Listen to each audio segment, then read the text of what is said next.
Sir আমাৰ দাৰুণ academy মিৰ্জাৰ সন্মানীয় শিক্ষক শিক্ষয়িত্ৰীসকল, অনাশিক্ষক কৰ্মচাৰীবৃন্দ,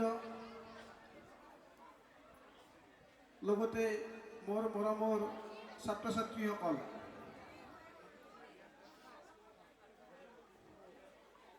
আপোনালোক আটাইকে দাৰুণ একাডেমী পৰিয়ালৰ ফালৰ পৰা আন্তৰিক শুভেচ্ছা তথা আজিৰ অনুষ্ঠানলৈ উষ্মভাৱে আদৰণি জনোৱা হ'ল।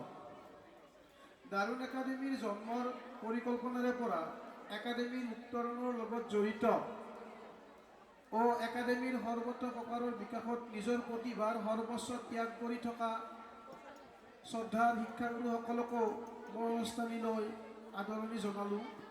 লগতে তেখেতসকলক অশেষ কৃতজ্ঞতা তথা ধন্যবাদ জ্ঞাপন কৰিলোঁ।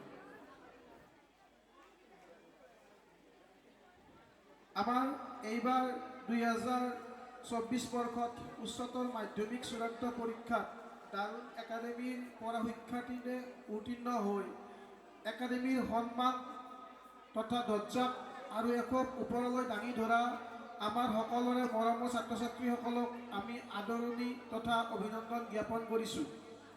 পৰম পিতাৰ ওচৰত প্ৰাৰ্থনা কৰিছোঁ যাতে তেওঁলোকৰ জীৱন সমৃদ্ধ হয়। এই মঞ্চৰ পৰা তেওঁলোকক আহ্বান কৰিছোঁ যাতে তেওঁলোকে আমাৰ পৰিয়ালৰ এজন সদস্য হিচাপে নিজৰ স্বীকৃতিক সদায় জীয়াই ৰাখে। আমি আমাৰ বৰ্তমানৰ দ্বিতীয় বৰ্ষৰ ছাত্ৰ ছাত্ৰীসকলকো তেওঁলোকৰ ভৱিষ্যত জীৱন উত্তৰণৰ বাবে আশীৰ্বাদ প্ৰদান কৰিলোঁ। এতিয়া মই আদৰণি জনাইছোঁ আমাৰ নৱাগত ছাত্ৰ ছাত্ৰীসকলক। নৱাগত ছাত্ৰ ছাত্ৰীসকলে যিদিনাখনে দাৰুণ একাডেমী মিৰ্জাত নামভৰ্তি কৰিছে তেতিয়াৰে পৰা তেওঁলোকৰ মনত হয়তো ভাৱ আহিছিল যে কেতিয়া আমাৰ নৱাগত আদৰণি সভাখন অনুষ্ঠিত হয়, অৰ্থাৎ ফ্ৰেছমেন ছ'চিয়েলখন অনুষ্ঠিত হয়।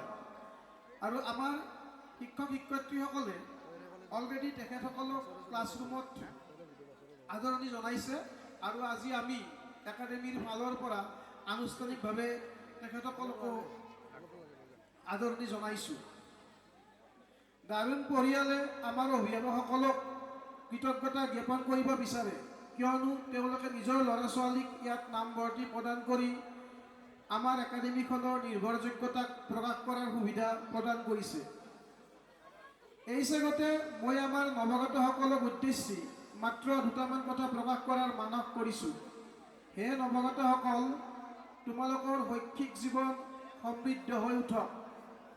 আমাৰ একাডেমীৰ ফালৰ পৰা তোমালোকক অশেষ আশীৰ্বাদ প্ৰদান কৰিলোঁ। আমাৰ শিক্ষকসকল সদায় তোমালোকৰ প্ৰতি ব্যস্ত হৈ থাকিব। তোমালোকৰ যিকোনো শৈক্ষিক সমস্যাৰ সমাধান তোমালোকে শিক্ষকসকলৰ পৰা পাবা আৰু অলৰেডি পাছ কৰি যোৱাসকলে ইয়াৰ উত্তৰ পাইছে। তোমালোকক জনাব বিচাৰোঁ যে দাৰুণ একাডেমীৰ মূল লক্ষ্য হৈছে তোমালোকক ভৱিষ্যত জীৱনৰ বাবে একোজন যোগ্য ব্যক্তি হিচাপে প্ৰস্তুত কৰাৰ স্বাৰ্থত শিক্ষা কৌশল আৰু বিজ্ঞানৰ দক্ষতা প্ৰদান কৰা। ঘৰ কঠাৰী আয়োগে প্ৰকাশ কৰা এটা উক্তি মনলৈ আহিছে যে শ্ৰেণীকোঠাতহে দেশৰ ভাগ্য নিৰ্মাণ হয়। আৰু মই ক'ব বিচাৰোঁ যে একাডেমীখনে জন্মলগ্নৰে পৰা দেশৰ বিকাশৰ বাবে মানৱ সম্পদ প্ৰস্তুত কৰাত ব্যস্ত হৈ আছে আৰু আজীৱন থাকিব। মৰমৰ নৱাগতসকল, উচ্চতৰ মাধ্যমিকৰ এই পৰ্যায়টো আমাৰ জীৱনৰ বাবে অতি গুৰুত্বপূৰ্ণ। গতিকে অধ্যয়নত ব্যস্ত থাকিবা, নিজৰ সমস্ত প্ৰদান কৰিবা, ভগৱানে তোমালোকৰ ভাল কৰিব। নিজৰ মা দেউতাৰ তোমাৰ প্ৰতি থকা কষ্ট আৰু ত্যাগক অনুধাৱন কৰিবা। তেওঁলোকৰ তোমাৰ প্ৰতি থকা আশাসমূহ পূৰ্ণ কৰাৰ প্ৰয়াস কৰা। কোনোবা মহান ব্যক্তিয়ে কৈছিল, কৰ্ম অবিহনে ফল আশা কৰাটো অনাৰ্থক। যিমানেই কৰিবা সিমানেই পাবা, কিন্তু যদি নকৰা জীৱনত একো নাপাবা। বেছি পঢ়া, বেছি নম্বৰ পাবা, বেছি ভাল কোৰ্চত নামভৰ্তি কৰিব পাৰিবা, বেছি ভাল কাম পাবা। তোমালোকে বেছি ভাল কাম পালে বেছি পইচা পাব। এতিয়া তোমালোকৰ জীৱনটো আমোদ প্ৰমোদৰে ভৰি পৰিব।